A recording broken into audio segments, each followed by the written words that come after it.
I want to talk about being cruel online and thinking that there are no casualties on your side because nobody knows who you are.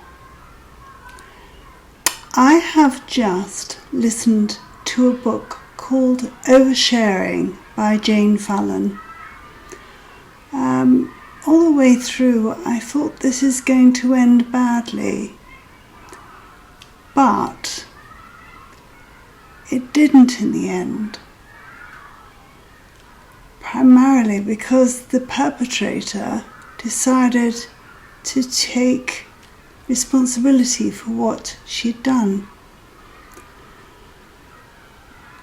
It got me to thinking, so many people think that they can get away with being cruel and nasty and vengeful online because nobody will know who you are. But believe me, there are more casualties than the one that you're trolling, and that is you. If you are the kind of person that can only bring joy in their life by trying to diminish somebody else's, then you are a very, very unhappy individual. And the more you do it, the more unhappy you'll be. And that's sad. Primarily because at the end of your life, you're going to look back. And don't say you won't, because you probably do every day. You look back at what you've achieved and the little highs you've got by saying and posting something nasty to somebody's video or somebody's Instagram post or something. Maybe TikTok. But the person that you're posting about is not the only casualty. There's you as well. You can't tell me that in the dark hours of the night that you feel clever and vindicated and wonderful about writing so much bile, hurting so many people that you probably don't even know. You don't know what their story is, you don't know how they got there, and you don't know what kind of effect you're having on their life. You and all those others that jump onto the bandwagon. I saw something yesterday on, I think it was Twitter. No, I don't belong to Twitter. I think it was TikTok. And it was talking about the Princess of Wales. And you would think that if those people had any conscience at all, especially at this time when that lady is going through absolute misery, coping with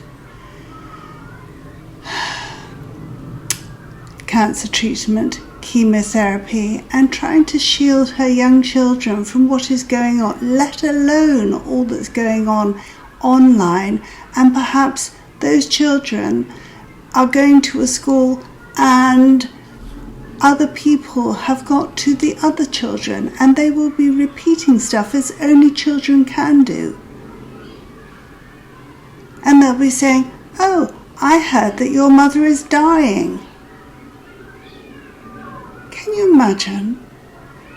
Can you just imagine for a moment how, as you were growing up, if that had been your experience, if your mother had been going through chemotherapy and if your mother was said to be dying or your father was having an affair against her or all sorts of other ridiculous claims, can you imagine how you would have felt just for one moment? Try to put yourself in somebody else's shoes instead of looking inward. If you constantly look inward and think about only yourself, then you'll never grow. You'll never grow into the human being that we can all be. I tell you, you'll get far more happiness, not from spilling bile on the internet, but by doing things for other people. There is a joy in that, an absolute joy from helping other people. And you're not left with that feeling here that you know if you were ever found out, you would be ashamed. There's plenty of you out there, but it's never too late to change.